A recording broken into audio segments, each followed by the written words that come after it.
Queria mandar aí um alô para o pessoal do Campus Online. Eu estou aqui com vocês, hein? Já já eu converso com vocês. E um alô também para o pessoal das unidades prisionais, as meninas do IPF, os rapazes das outras unidades e os gapianos que estão nos assistindo essa hora. Que Deus abençoe a vida de vocês. Quem gosta de chocolate aí, diga eu gosto. Eu gosto. Quem gosta de animais, diga eu gosto. Quem gosta de coelho? Olha, tem gente que gosta de coelho, que coisa boa.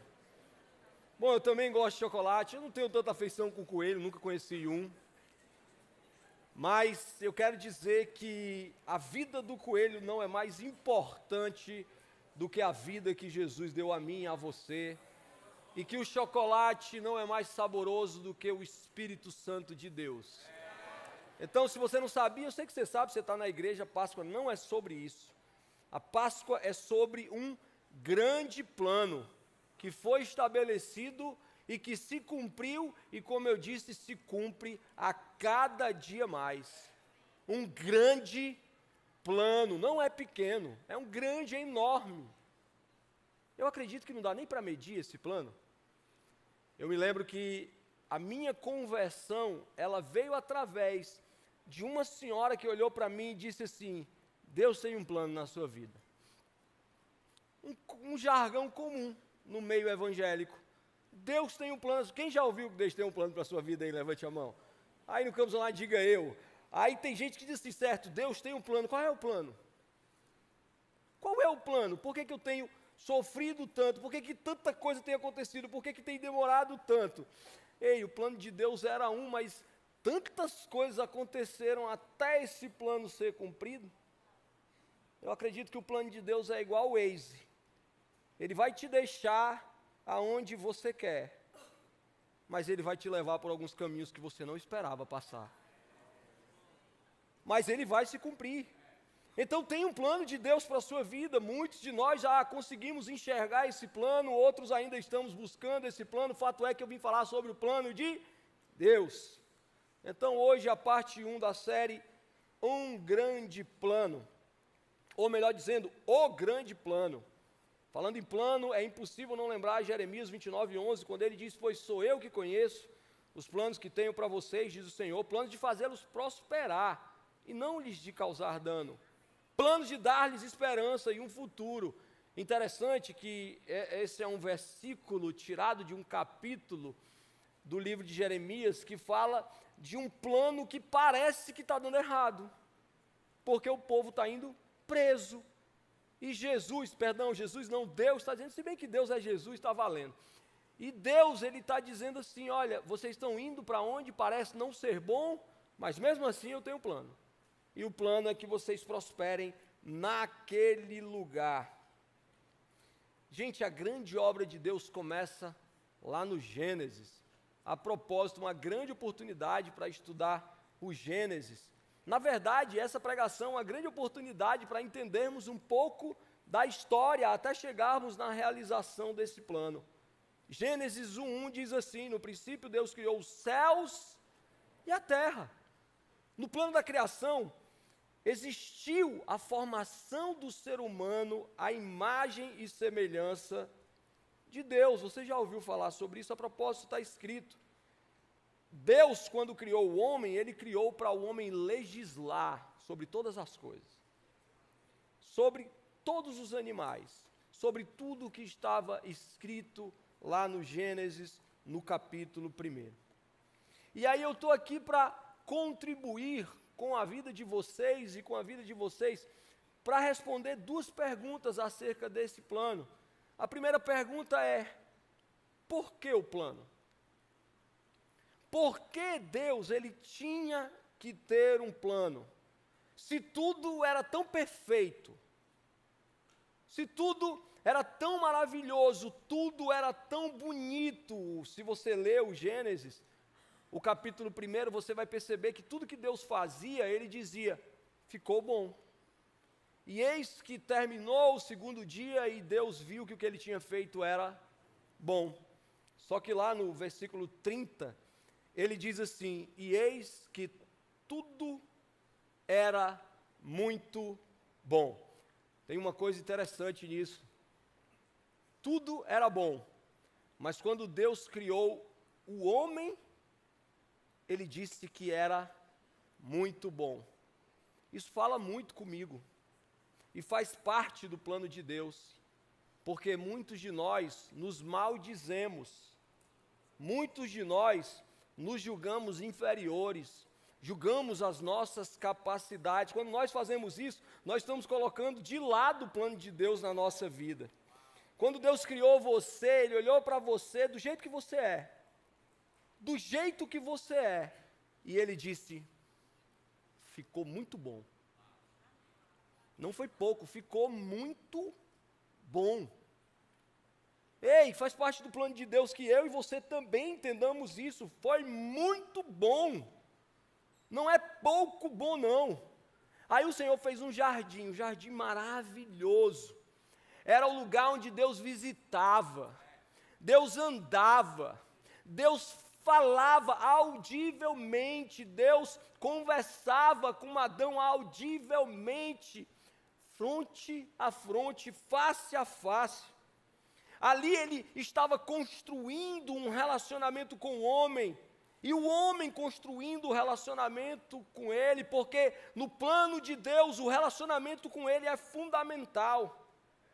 Mas em meio a tudo isso, o homem acabou sendo enganado. Pela serpente? Ou por sua própria vaidade? Por sua própria cobiça? Por sua própria vontade de querer ser mais do que aquilo que Deus tinha feito ele para ser. E Deus não fez pouca coisa não, Deus fez a mim e a você igual a ele. A Bíblia está dizendo, não sou eu que estou dizendo. Deus disse para não comer do fruto, disse a serpente. E quando a serpente disse, despertou uma ideia, que aos nossos olhos não precisava ter sido despertada, aos olhos de Deus não. Ele sabia o que estava fazendo, mas o desejo de Eva não era apenas sentir o gosto do fruto, isso era o de menos. O desejo de Eva, e consequentemente de Adão, era se igualar a Deus.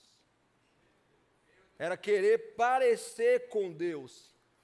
E nesse momento o plano começa a ser frustrado. Porque o homem e a mulher caem. Por que o plano? É a pergunta que eu estou respondendo para você. Porque houve uma queda.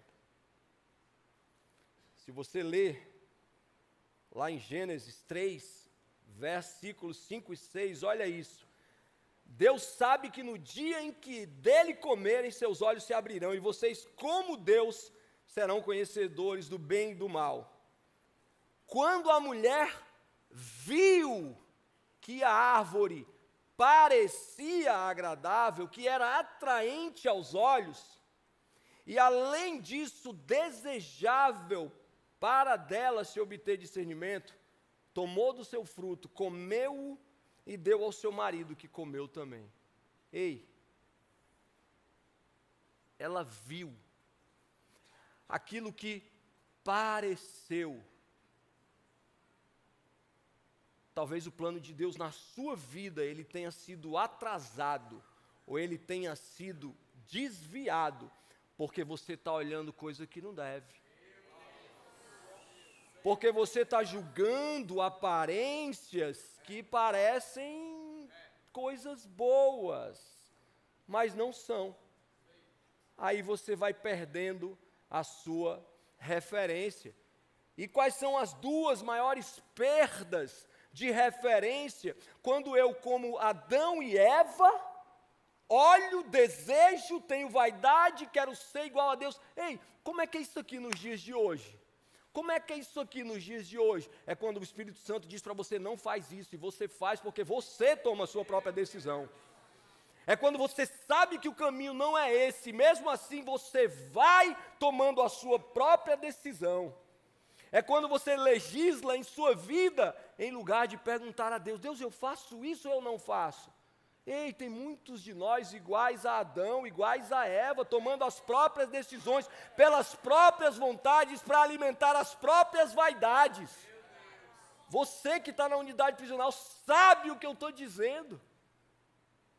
Você foi parar aí, não foi porque foi plano de Deus para a sua vida, foi porque você desviou do plano que Ele tem para a sua vida. E nós também. E nós também. Aí quais são as maiores perdas de sair do plano de Deus? Primeiro, se perde a identidade. Se perde a referência de quem se é, gente. O pecado, ele rouba, nós temos falado sobre isso, a minha e a sua identidade. Nós temos assumido, infelizmente, cada vez mais, por conta do pecado, a identidade que não é minha, a identidade que não é sua, não é sua. Nós somos feituras, a imagem e a semelhança de Deus. Nós precisamos entender que não queremos ou não devemos querer ser igual a Deus. Nós somos criados iguais a Ele. Ei, gente, é muita gente doente hoje em dia.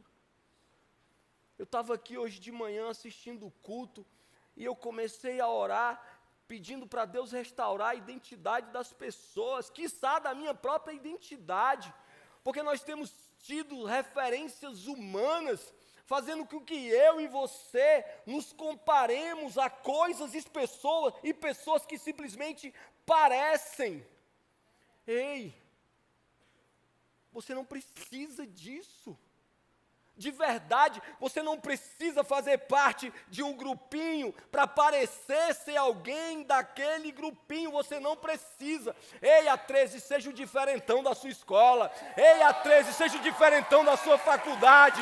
Seja o esquisito. Seja o esquisito. E você aí também seja o esquisito da sua rua, o esquisito do seu trabalho, seja o esquisito da sua ala, seja o diferentão, porque a sua identidade é a semelhança de Deus. Eu não quero minimizar problemas, mas aliás, é um problema você contar uma história para o pastor, porque o pastor vai contar a sua história. E se você estiver aqui, não se magoe. Se você se magoar comigo, é porque você tem crise de identidade. O pecado está roubando a sua identidade, mas escuta o que eu vou te dizer. Uma pessoa chegou para mim, aliás, essa pessoa está assistindo o culto na unidade prisional, para ti que eu vou falar, hein, ó. Essa pessoa chegou para mim e disse assim: Rondinelli, tem uma coisa que eu preciso mudar na minha vida. Eu digo, eu também, tem muita coisa para mudar na vida, qual é a sua? Ela disse: eu não consigo falar coisas que Deus me mandou falar. Às vezes eu estou num canto e eu não consigo abrir a boca. Eu perguntei, por quê? Ela disse, porque eu tenho vergonha. Porque eu sou tímida. Ei, igreja, eu respeito sua timidez, eu respeito sua vergonha, mas eu quero respeitar muito mais o fato de você saber que quem é por você, quem está com você, Ele fala por você. É só você saber quem você é. Agora, sabe qual é o problema de eu não falar? É porque eu quero ser superior a Deus, porque eu que quero falar, sou eu que quero falar, eu é que quero ser ouvido, eu é que quero ser aplaudido, eu que quero ser ovacionado, aí não tem jeito. Você está assumindo a identidade que não é sua. Ei, abra a boca, estou falando para você, você sabe, abra a boca, saiba quem é por você, e quando você abrir a boca, frutifica.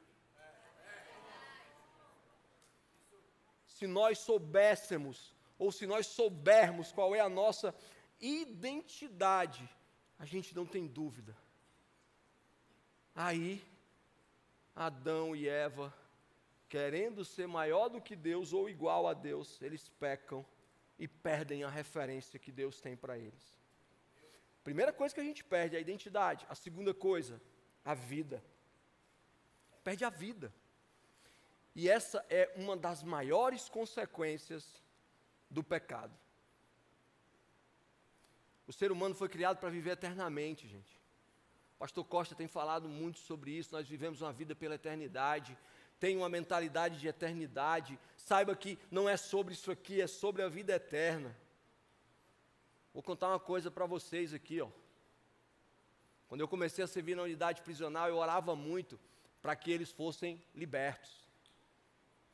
Eu orava muito, eu dizia assim, Deus, faz com que chegue um oficial aqui e traga o alvará. Mas essa vida de eternidade tem me feito entender que não é sobre você sair daí, é sobre você ter a vida eterna.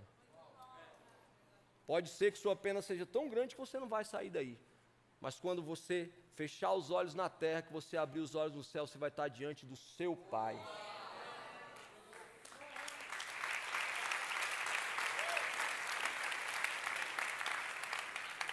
Entenda isso. Você não precisa perder a sua vida, nem eu nem você precisamos perder a vida. Agora, essa morte aqui não é só a morte física, é a morte espiritual.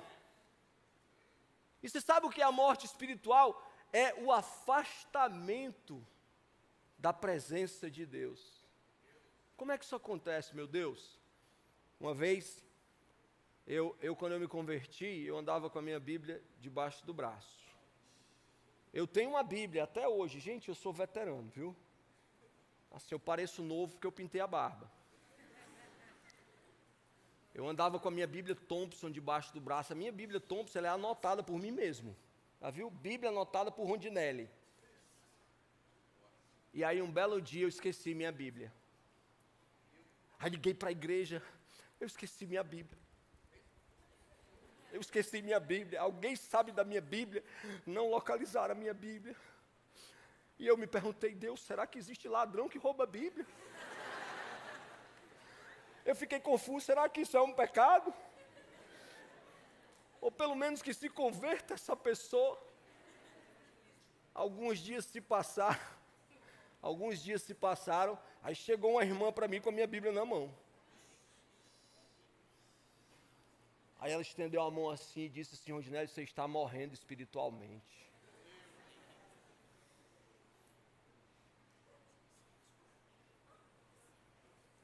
Porque é no detalhe que a gente morre espiritualmente. É no detalhe.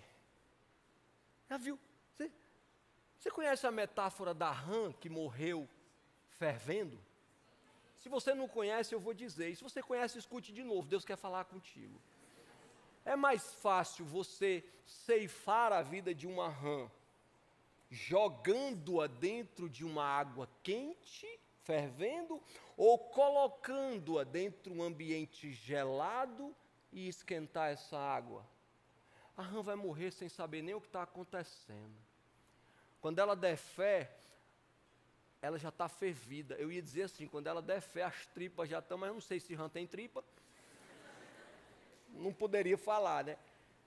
Ei, gente, é no detalhe. É uma Bíblia que se esquece, depois é uma Bíblia que se deixa de ler. Por quê? Porque eu estou cansado, eu trabalho o dia todo, eu estudei o dia todo. Aí eu chego em casa, aí digo assim, eu quero tanto ler a Bíblia, mas o Satanás me dá sono. Dá não. O Satanás, essa hora, está tentando a vida de outra pessoa. E você está morrendo espiritualmente no detalhe.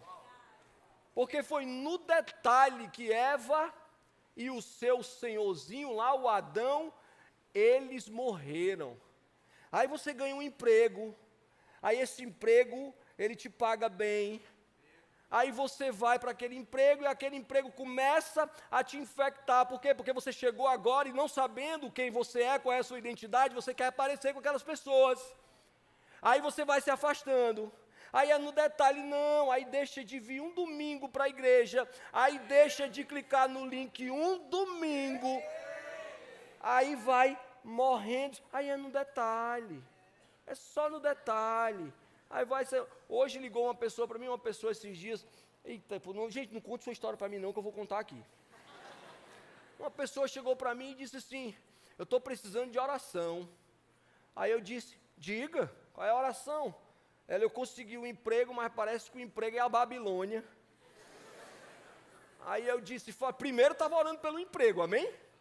Amém? Aí agora o emprego é a Babilônia, amém também? Aí eu disse, fale mais. Ela disse, não, lá só se fala sobre isso, só se fala sobre aquilo, só se fala sobre isso, só se fala sobre aquilo. Quando ela terminou, eu disse, beleza, eu vou orar, Mas eu vou te dizer uma coisa também, já que você está na Babilônia. Não pode dizer isso, gente. Depois eu explico. Já que você está na Babilônia, então seja como Daniel. Seja como Daniel. Ei, você vai morrendo aos poucos. Ei, gente. Mídia não estava combinado não, mas abra a Bíblia aí em Juízes 16, 20. Abra aí. Para eu contar em um versículo a história de um rapaz que morreu aos poucos. Pega essa daí, a 13. Tome essa nos seus peitos. Juízes 16, versículo 20. Então ela chamou Sansão, Sansão, os filisteus o estão atacando. Ele acordou do sono e pensou: sairei como antes e me livrarei. Mas não sabia que o Senhor o tinha deixado. Ei, gente, a história de Sansão parece a história da minha vida.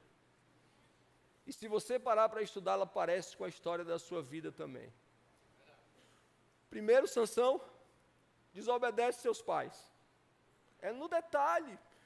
Não, eu vou só ali na terra dos filisteus, porque aqui na igreja, no A13, não tem um vaso de Deus, uma vasa de Deus para mim, não. Eu vou só ali nos filisteus. Primeiro ele desobedece o pai. Ei, é morte espiritual, é no detalhe. É no detalhe. Aí depois ele encontra uma mulher bonita. Aí ele diz assim, não, isso é só uma mulher bonita. É no detalhezinho, assim. Aí depois ele desvia do caminho para ver um leão. É no detalhe que ele vai morrendo. Por quê? Porque ele pensa assim. Normal.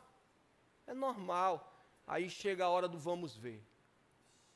Aí Dalila entrega Sansão, cortaram o cabelo dele e ele ficou sem força. Ei, a força de Sansão não era o seu cabelo longo, era o Espírito de Deus na vida dele. E de detalhe em detalhe, de morte espiritual em morte espiritual, o Espírito deixou. E agora o que vai acontecer com ele? Ele vai ser feito de palhaço, vão cegá-lo, e Deus, por sua infinita misericórdia, no plano dele, ainda vai ouvi-lo na sua última oração. Ei, servideiro online, unidade prisional, preste atenção, depois que cortar os seus cabelos, de morte espiritual em morte espiritual, pode ser que não dê tempo de Deus te ouvir. No detalhe. Então o pecado no grande plano, a queda que fazia parte do grande plano, ele ele rouba a minha identidade e a minha vida. Romanos 6:23 diz assim, pois o salário do pecado é a morte, mas o dom gratuito de Deus é a vida eterna, em Cristo Jesus nosso Senhor. Morrer espiritualmente, gente, é sair, é deixar de estar na presença de Deus. O salário do pecado é a morte. Tem gente que pensa que essa passagem está dizendo que quem peca vai morrer. Guardadas as proporções faz sentido. Mas o que Paulo está dizendo é que para o pecado ser perdoado, alguém tem que morrer. Tem que haver o sacrifício. Isso faz parte do grande plano. Quem entendeu diz amém. Amém. Olha isso, Gênesis 2:16, 17. E o Senhor Deus ordenou ao homem, coma livremente de qualquer árvore do jardim, mas não coma da árvore do conhecimento do bem e do mal, porque no dia em que dela comer, certamente você morrerá. Pastor João Vitor, pregando de manhã, disse assim, já parou para pensar nisso? As árvores, os frutos que eram produzidos nas árvores, eram saudáveis, porque Deus ordenou que podia comer livremente, ninguém engordar, dá um glória. Hoje não, tem que ter maior cuidado com o alimento, o nutricionista libera um dia para você comer doce, por conta, eu não sei você, mas eu vou perguntar algumas coisas para Adão. Você sabia que você trabalha hoje por conta de Adão? Você sabia? porque era para ter uma CC-videira no Éden, CC-videira Campus Éden, e estava todo mundo lá, sentado, de boa, de boaça, andando, e ninguém tinha que trabalhar. Mas graças a Deus pelo nosso trabalho, e as mulheres também não teriam tantas dores no parto. Gente, inclusive, há quem diga que a dor de cabeça de um homem se compara à dor do parto de uma mulher, é verdade?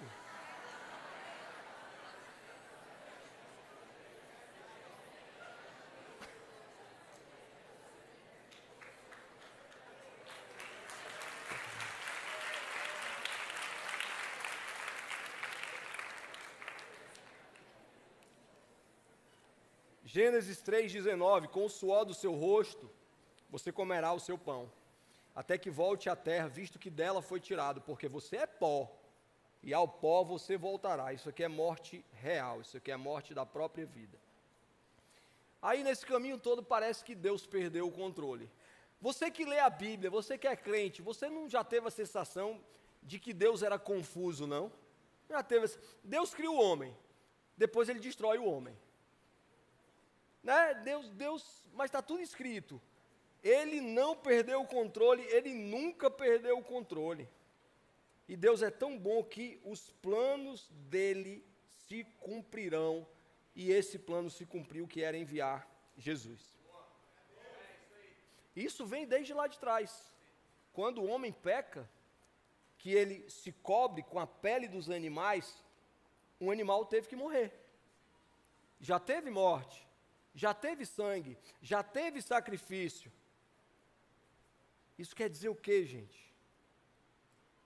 Que a sua vergonha, a sua nudez, ela só pode ser coberta, ela só pode ser parada pelo sangue de Jesus Cristo, aquele que fez o grande plano para mim e para você. Por que o plano? Para estabelecer essa conexão. Um relacionamento que tinha sido rompido pela vaidade, pelo orgulho, pela vontade de ser igual a Deus, pelo próprio pecado. O motivo do plano era: eu quero trazer vocês de volta para mim.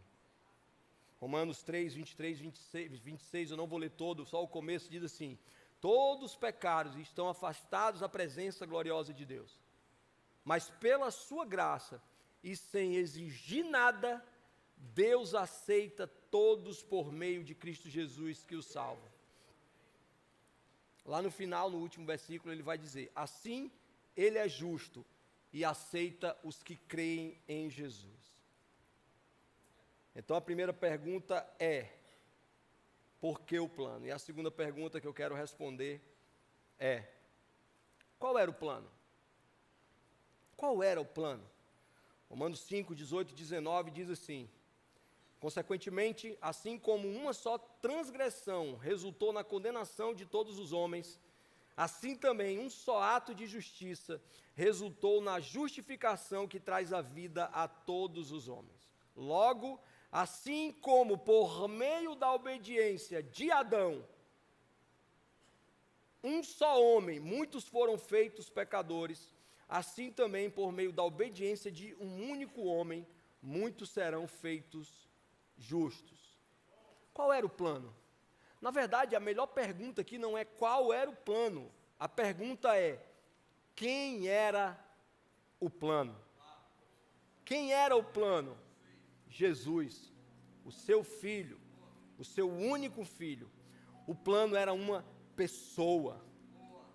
Na verdade, era a pessoa. O único que poderia fazer algo pela humanidade, algo por mim e algo por você. Jesus, ele vem para dizer assim: olha, ei, não importa o que você fez, não importa o tamanho do pecado, nós cantamos aqui, e mesmo assim me amou, não importa, eu morri por você. Essa questão da identidade. Hoje eu estava sentado mais uma vez aqui assistindo o culto, e o Tiago e a Sara foram buscar a Ágata no Kids, e a Ágata trouxe uma pintura. A Ágata é a filha deles, tem 2 anos, eu acredito. A Ágata trouxe uma pintura, um rabisco, E aí o Tiago disse, mostra para o tio Ronde, e aí ela me mostrou, e o que é natural de todo pai que vê uma filha que fez um rabisco, vai dizer o quê? Uau, que pintura, que fantástico, mas ninguém tem coragem de pagar R$10 naquela pintura.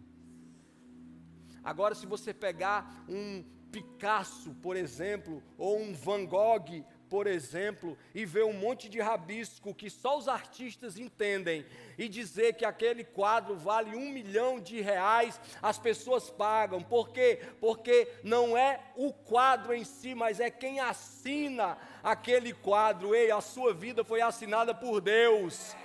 Não é as manchas da sua vida, não é o pecado que te suja, é a assinatura do artista que fez a mim e que fez a você. Sabe qual é o plano de salvação?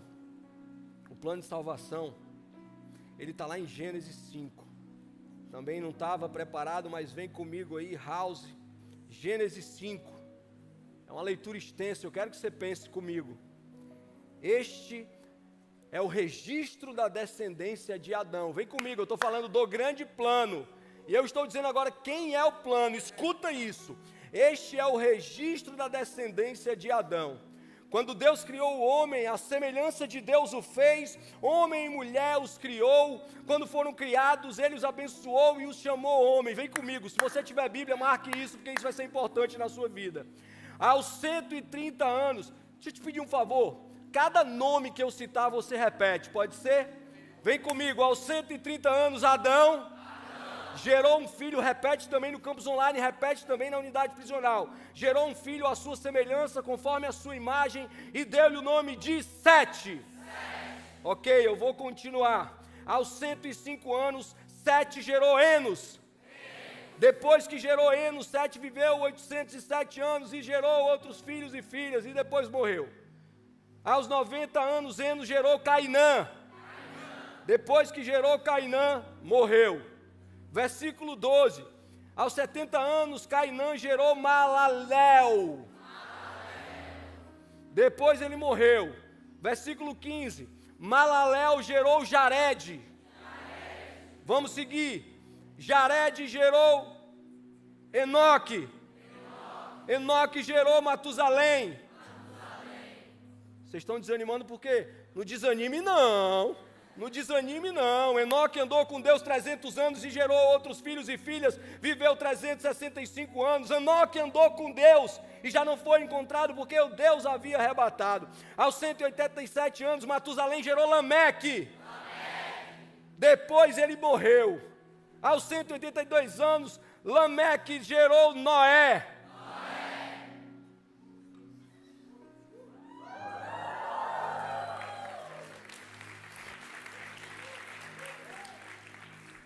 Genealogia na Bíblia. Deus, por que eu estou lendo isso? Pai, eu quero cumprir o plano bíblico completo, mas eu posso passar pela genealogia? Plano de Deus para mim e para a sua vida. Em Gênesis 5, Adão significa homem, Sete significa determinado, Enos significa mortal, Cainã significa pena, Malaléu, santo de Deus, Jared, descerá ou descer, Enoque, ensino, dedicação, Matusalém, sua morte trará, Lameque, sem esperança, Noé, descanso. O plano de Deus para mim e para você é esse. Ao homem foi determinada mortal penalidade, mas o santo de Deus descerá, ensinando que sua morte trará aos sem esperança ou aos pobres de espírito descanso e vida longa.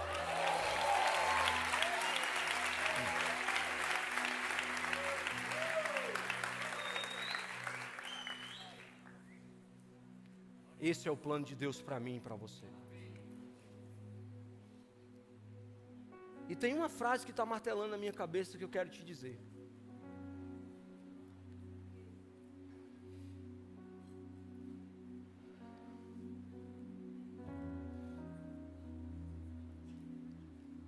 cuidado. Se você estiver morrendo aos poucos, cuidado.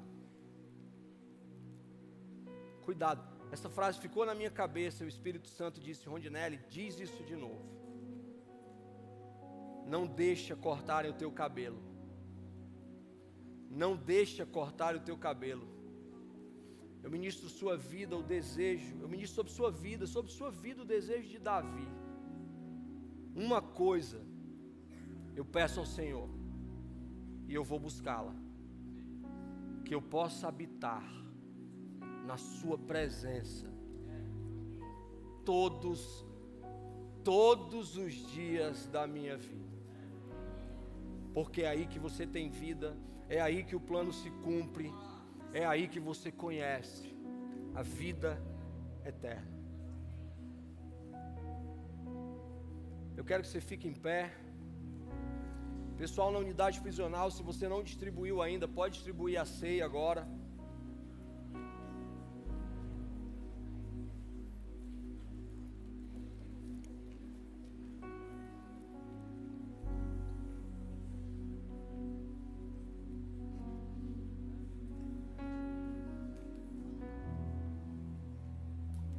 Nós vamos participar do momento da Santa Ceia agora.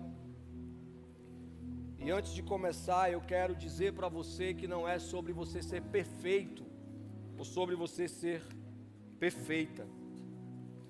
O pastor João Vitor costuma dizer uma frase que faz muito sentido. A Santa Ceia não é para quem merece, é para quem precisa.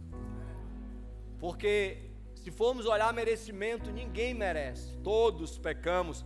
Por isso que o grande plano se cumpriu. Por isso que o grande plano veio até nós, para que nós pudéssemos ser perdoados, e constantemente.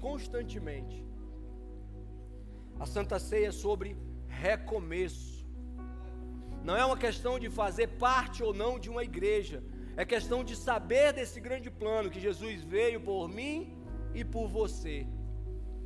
Portanto, antes de ministrar a Santa Ceia, eu quero perguntar se tem alguém aqui que não recebeu os elementos e, entendendo essa necessidade, quer fazer parte da Santa Ceia. Levanta a mão, nossos voluntários vão levar os elementos até você. Só um pouco de luz no auditório para o pessoal poder ver, gente. Se alguém não recebeu os elementos e deseja receber agora, você que está no campus online, se você puder ou quiser, sem ter tido esse entendimento, você pode pegar algo que represente o corpo e o sangue de Cristo. Então a ceia para mim, especialmente, ela é tempo de recomeço. Quero te convidar para recomeçar agora. Eu quero te convidar para dizer: Jesus, o que eu tenho é teu. Eu sei que o que o Senhor tem é meu e eu tomo posse disso. O apóstolo Paulo diz que na noite em que o Senhor foi traído, ele tomou o pão, partiu, deu graças e distribuiu entre os discípulos. Ora, se Jesus era o corpo, se ele era o pão, e o pão representava o corpo, ele estava distribuindo quem ele era. Então, simbolicamente, o que está acontecendo aqui agora é você dizer assim: Jesus, faz de novo. Jesus, eu tomo posse de quem tu és. Então, com todo temor, com toda reverência, comamos.